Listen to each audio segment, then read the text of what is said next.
El secreto oculto de Adán y Eva. La verdad que la historia oficial no cuenta. Bienvenidos a la continuación de los misterios y enseñanzas ocultas del Evangelio apócrifo de Juan en este cuarto episodio. Nos han enseñado que Adán fue el primer hombre y que Eva fue creada a partir de su costilla. Pero, ¿qué pasaría si esta historia fuera una metáfora de algo mucho más profundo? En el Evangelio apócrifo de Juan, se nos habla de un conocimiento divino dentro de Adán, que fue perseguido y reprimido por el primer gobernante, quien intentó apagar su conciencia e imponer el olvido. No obstante, el despertar no pudo ser detenido. ¿Qué nos ocultan estos relatos antiguos? ¿Existe un mensaje oculto sobre la verdadera naturaleza del ser humano? Recomendamos ver los videos anteriores para una mayor comprensión del contenido expuesto. Para una mejor lectura y entendimiento, utilizamos el color amarillo para cada dicho del Evangelio y el color verde para la explicación de cada una de sus partes. Prepárate para escuchar y leer, y quédate con nosotros hasta el final.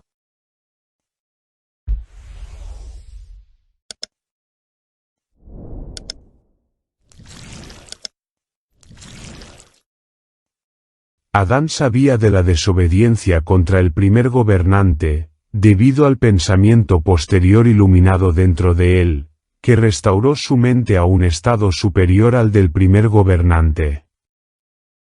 El pensamiento posterior iluminado dentro de Adán, lo lleva a reconocer la verdad más allá de la autoridad y el control del primer gobernante. Este despertar de la conciencia es un recordatorio de que el conocimiento y la sabiduría divinos siempre prevalecerán sobre las fuerzas que intentan mantenernos en la ignorancia. El primer gobernante, queriendo recuperar el poder que había pasado a Adán, arrojó olvido sobre él, haciendo que Adán perdiera todo sentido y comprensión. El olvido impuesto por el primer gobernante simboliza el acto de desconectar al ser humano de su sabiduría innata y su conciencia espiritual. Esto refleja que las fuerzas externas pueden manipular la mente y el espíritu humano para mantener el control, sumiéndolo en la ignorancia y el sufrimiento. Esto se cumplió cuando el primer gobernante hizo que sus mentes fueran lentas, para que no pudieran comprender ni discernir. Esta frase refleja cómo el control sobre la mente humana limita nuestra capacidad para comprender y discernir la verdad. El primer gobernante busca apagar la chispa divina de la conciencia, ralentizando la mente y manteniendo a los seres humanos alejados de su verdadero potencial. Después de que el pensamiento posterior iluminado se escondiera dentro de Adán, el primer gobernante intentó tomarla del costado de Adán, pero no pudo aprenderla. En su lugar, tomó parte del poder de Adán, y creó otra figura con forma de mujer, semejante al pensamiento posterior que había aparecido. La iluminación no se puede forzar ni controlar. El conocimiento verdadero es algo que llega por naturaleza, y no puede ser apresado o limitado por ninguna fuerza externa. El pensamiento posterior simboliza la sabiduría que se despliega una vez que estamos listos para recibirla. Aunque se intente replicarla o manipularla, siempre hay una esencia única en cada ser, que no puede ser copiada ni dominada. Así, produjo el poder que había transferido del ser humano original a su criatura femenina. Esto no ocurrió de la manera que Moisés había descrito como la costilla de Adán. El poder y el conocimiento no se transfieren de manera superficial, sino de una forma profunda y simbólica. La idea de la costilla es una metáfora de la conexión y la igualdad entre los seres humanos.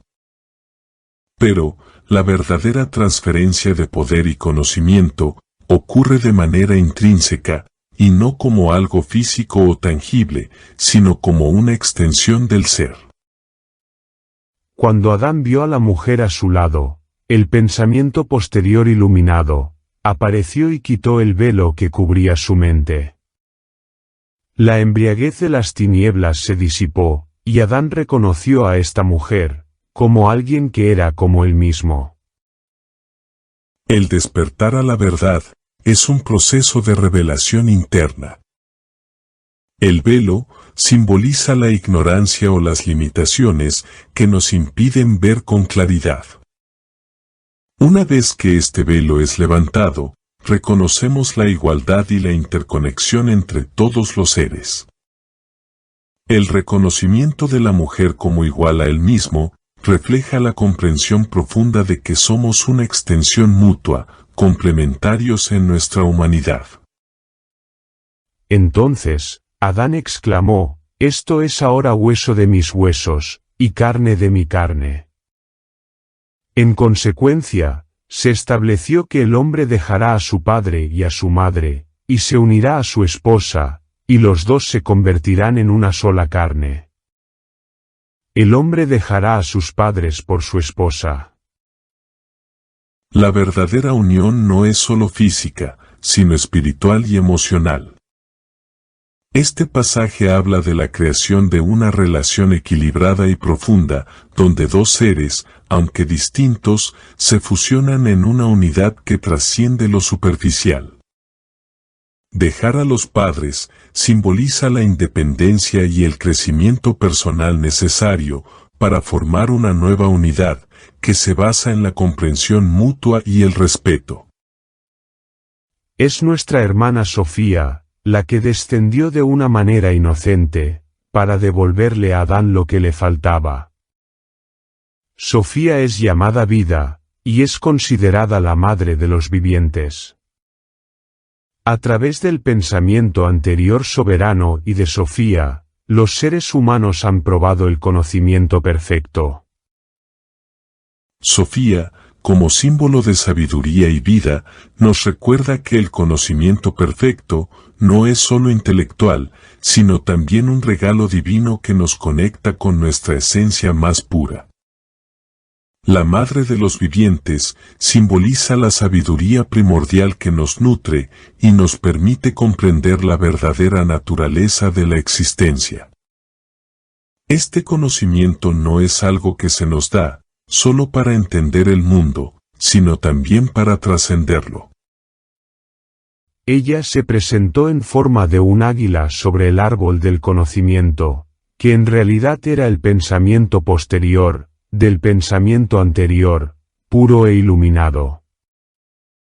El águila es un símbolo de visión elevada y perspectiva amplia.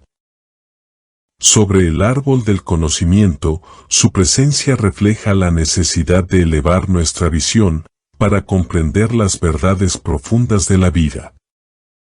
La luz pura e iluminada que desciende desde lo más alto, nos guía hacia la claridad mental, alejándonos de las limitaciones de la ignorancia. Lo hizo para enseñar a los seres humanos, y despertarlos de su profundo sueño, ya que ambos habían caído, y se dieron cuenta de que estaban desnudos. La aparición del pensamiento posterior como luz, despertó sus mentes. La revelación llega en el momento en que nos damos cuenta de nuestra vulnerabilidad y nuestra desnudez espiritual. Estar desnudo es simbolizar la aceptación de nuestra autenticidad, sin las máscaras de la ignorancia o el ego. El pensamiento posterior, como luz, es la verdad que ilumina nuestras mentes, despertándonos del profundo sueño, de la desconexión con nuestra verdadera naturaleza. Cuando Jaldabaoth se dio cuenta de que los humanos lo habían rechazado, maldijo su tierra. Encontró a la mujer, mientras se estaba preparando para su esposo, que era señor sobre ella. Por cierto, él no conocía el misterio que había nacido a través de la orden sagrada. La ignorancia del gobernante frente al misterio divino refleja que aquellos que se creen superiores y buscan controlar, muchas veces no entienden las leyes más profundas del universo. La mujer, como representante de la sabiduría sagrada, está en preparación para una unión con lo divino, algo que Jaldabaoth no puede comprender, por su falta de visión espiritual. La maldición sobre la tierra simboliza el rechazo de lo divino, trayendo consecuencias destructivas sobre aquellos que se niegan a reconocer la luz. A pesar de que los dos humanos temían denunciar a Jaldabaoth, éste mostró su propia ignorancia a sus ángeles y, como resultado, expulsó a los humanos del paraíso, y los envolvió en espesas tinieblas. La falta de conocimiento o la ignorancia del poder sobre lo divino se manifiestan en el rechazo a la humanidad, que es expulsada del estado de gracia, el paraíso. Las espesas tinieblas representan el alejamiento de la verdad y la luz, el olvido de lo esencial y el sumergirse en la oscuridad del ego y la separación. Esta expulsión refleja el aislamiento que ocurre cuando se elige vivir en la ignorancia, en lugar de buscar la sabiduría espiritual. El primer gobernante vio a la mujer joven de pie junto a Adán, y observó que el pensamiento posterior iluminado de la vida había aparecido en ella. A pesar de esto, Jaldabaoth seguía lleno de ignorancia. A pesar de la presencia de la sabiduría, el pensamiento posterior iluminado, en la mujer, el gobernante sigue siendo incapaz de percibir la verdad. Esto muestra cómo la iluminación y la verdad pueden estar frente a nosotros, pero solo aquellos que tienen la conciencia abierta pueden verla y entenderla. La ignorancia persistente puede cegarnos ante la revelación, aun cuando está a nuestro alcance. Cuando el pensamiento anterior de todos se dio cuenta de lo que estaba sucediendo, envió emisarios que robaron la vida de Eva. Aquí el pensamiento anterior representa la sabiduría primordial que comprende todo el flujo de la creación. El robo de la vida de Eva puede interpretarse como una intervención para restaurar el equilibrio o evitar que los errores del gobernante se sigan extendiendo. A veces, en nuestra vida, cuando algo fundamental se desvía, una intervención divina o sabia puede ser necesaria para reajustar el curso de los eventos. El primer gobernante violó a Eva, y engendró en ella dos hijos, Elohim y Yahweh, también conocidos como Caín y Abel. Elohim tiene la cara de un oso, mientras que Yahweh tiene la cara de un gato. Uno es justo, y el otro es injusto. La violación de Eva por parte del gobernante simboliza el abuso de poder y la corrupción del orden natural. Los hijos representados por Elohim y Yahweh, Caín y Abel, muestran cómo, a partir de una acción corrupta, surgen polaridades que representan la lucha entre lo justo y lo injusto. Los rostros de los hijos, el oso y el gato, reflejan diferentes aspectos de la naturaleza humana y los contrastes internos que debemos enfrentar, la lucha constante entre lo correcto y lo incorrecto dentro de nosotros mismos. El primer gobernante colocó a Yahweh sobre el fuego y el viento, y a Elohim sobre el agua y la tierra. Por esto los llamó con los nombres de Caín y Abel, con la intención de engañar. El reparto de los elementos a sus hijos simboliza cómo las fuerzas del universo pueden ser manipuladas o controladas, pero siempre con la intención de crear divisiones o confusión. La manipulación de los elementos puede interpretarse como un intento de distorsionar el equilibrio natural de la creación y a través de la acción de engañar, se busca separar a los seres humanos de su esencia divina.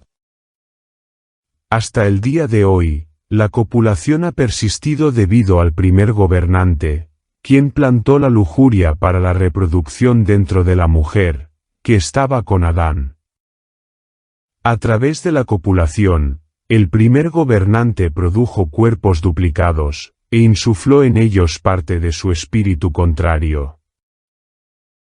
La copulación como símbolo de la reproducción en este contexto refleja cómo el deseo, en este caso, la lujuria, puede ser utilizado para perpetuar el ciclo material, pero con una intención contraria a la espiritualidad. Al crear cuerpos duplicados e insuflarles su propio espíritu, el primer gobernante busca perpetuar una separación del espíritu. Así, mantiene a la humanidad en un ciclo repetitivo de existencia material y separación espiritual. Estos dos gobernantes fueron colocados sobre los elementos, para que pudieran gobernar sobre la tumba corporal. La asignación de los gobernantes a los elementos muestra el control sobre lo físico y lo material. Así es como los aspectos terrenales de la existencia, el fuego, el viento, el agua y la tierra, se utilizan para dominar el cuerpo físico, la tumba corporal.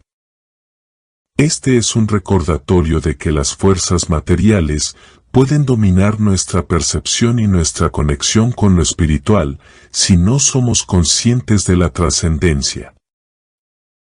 Cuando Adán comprendió cómo era su propio conocimiento anterior, produjo un hijo llamado Set, similar al vástago de la humanidad.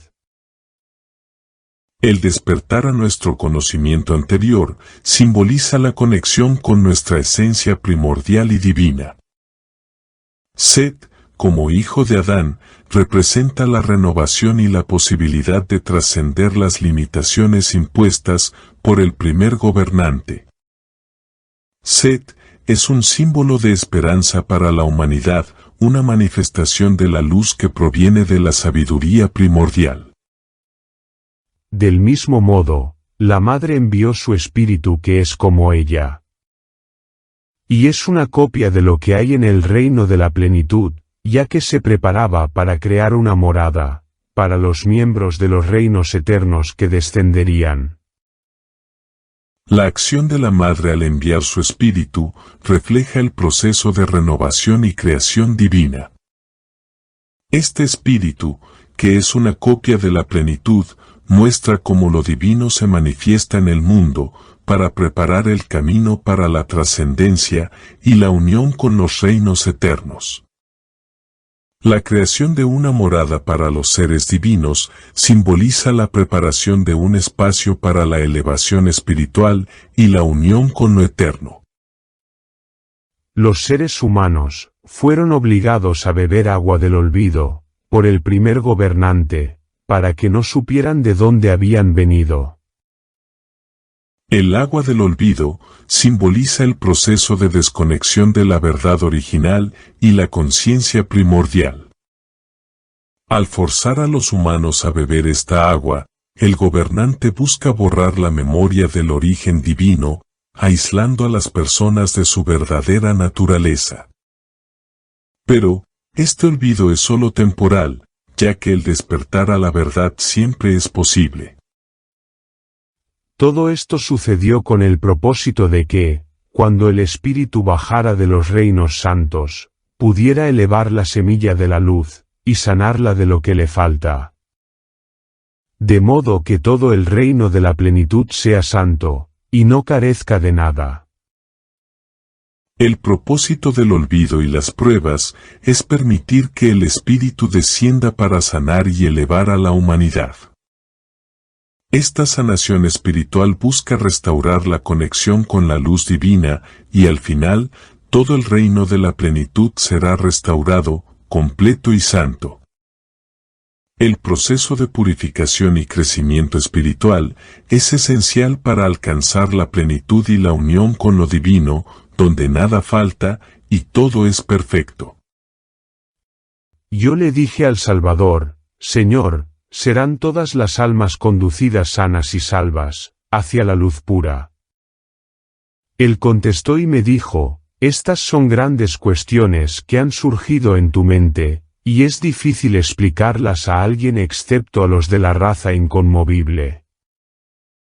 ¿Serán todas las almas conducidas sanas y salvas hacia la luz pura? Esta pregunta refleja una duda universal sobre el destino final de las almas. La luz pura simboliza la paz, la salvación y la perfección espiritual. La inquietud surge sobre si todas las almas alcanzarán este estado de pureza y liberación. Aquellos sobre los que el Espíritu de la vida descenderá, y a quienes el Espíritu facultará, serán salvados, y se volverán perfectos, dignos de la grandeza, y libres de todo mal e interés en la maldad, en ese reino. Ellos se interesan solo por lo imperecedero, y siempre están preocupados por eso, sin ira, celos, envidia, deseo o codicia alguna. Este párrafo destaca que las almas que reciben el Espíritu de la vida serán transformadas y alcanzarán la perfección. La verdadera salvación implica una liberación total de las pasiones negativas, como la ira, los celos y la codicia. Estas almas viven para lo imperecedero, y no se ven atrapadas por las preocupaciones mundanas. Les afecta únicamente su existencia en la carne, e incluso mientras llevan la carne, miran hacia el tiempo, en que se encontrarán con aquellos que lo reciban. Esa gente es digna de la vida y la llamada eterna, imperecedera, pues lo soportan todo y lo aguantan todo, con el fin de terminar la contienda y lograr la vida eterna. Aunque estas almas están en la carne, su mente y su corazón están centrados en lo eterno. No se enfocan en el sufrimiento físico, ni en la transitoriedad de la vida material, sino que buscan un propósito más elevado, encontrar la paz y el reencuentro con lo divino. Yo le dije, Señor, ¿qué será de las almas de las personas que no han vivido de esta manera, pero sobre las que, a pesar de ello, han descendido el poder y el espíritu de la vida? ¿Qué les ocurrirá? Él contestó y me dijo, si el espíritu desciende sobre ellas, muy ciertamente serán salvadas y transformadas. El poder debe descender sobre todas las personas, pues sin él, nadie podría permanecer de pie. Aunque una persona no haya vivido de manera perfecta, el descenso del espíritu de la vida tiene un poder transformador. Este poder es esencial para la redención. Sin él, las personas no podrían mantenerse firmes en el camino de la luz. El espíritu es el que permite a las almas resistir las malas influencias y buscar la verdad. Después del nacimiento, si el espíritu de la vida crece, y el poder viene y refuerza el alma, nadie podrá conducir a esta alma por el mal camino, con malas acciones. Mas, las personas sobre las que desciende el espíritu contrario, son engañadas por este espíritu y se extravían. Este párrafo recalca que el crecimiento del espíritu de la vida, dentro del alma, refuerza su capacidad para resistir las malas influencias. El poder espiritual crece dentro de la persona, ayudándola a evitar el mal y a seguir un camino recto, no importa cuán desviado haya estado previamente. Yo dije, Señor, ¿a dónde irán las almas de estas personas cuando abandonen la carne? Él se rió y me dijo, el alma que tiene más poder que el espíritu despreciable es fuerte. Se escapa del mal, y a través de la intervención del imperecedero, es salvada y conducida al reposo eterno. Aquí se dice que un alma fortalecida por el poder divino puede superar las influencias negativas, el espíritu despreciable y alcanzar la salvación. El alma se libera de la oscuridad y es guiada hacia la paz eterna gracias a la intervención divina, lo que simboliza el triunfo del bien sobre el mal. Yo dije, Señor, ¿a dónde irán las almas de las personas que no saben a quién pertenecen? Él me dijo, el espíritu despreciable se hace más fuerte en tales personas, cuando se extravían. Este espíritu coloca una pesada carga sobre el alma, la conduce a malas acciones, y la arroja al olvido. Cuando una persona se extravía y se aleja de la verdad, el espíritu negativo se fortalece y las lleva a cometer malas acciones. Este espíritu despreciable afecta a la persona de tal manera que la deja en un estado de olvido espiritual, desconectada de su verdadero propósito. Después que el alma abandona el cuerpo, es entregada a las autoridades, que han nacido a través del primer gobernante. La atan con cadenas, la arrojan a la prisión y la insultan, hasta que finalmente emerge del olvido, y adquiere conocimiento. Así es como obtiene perfección y se salva.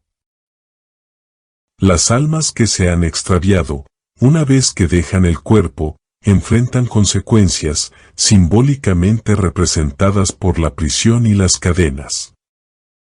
Pero, a pesar de estas adversidades, hay un proceso divino en el que el alma eventualmente emerge del olvido y se transforma, adquiriendo conocimiento y redención.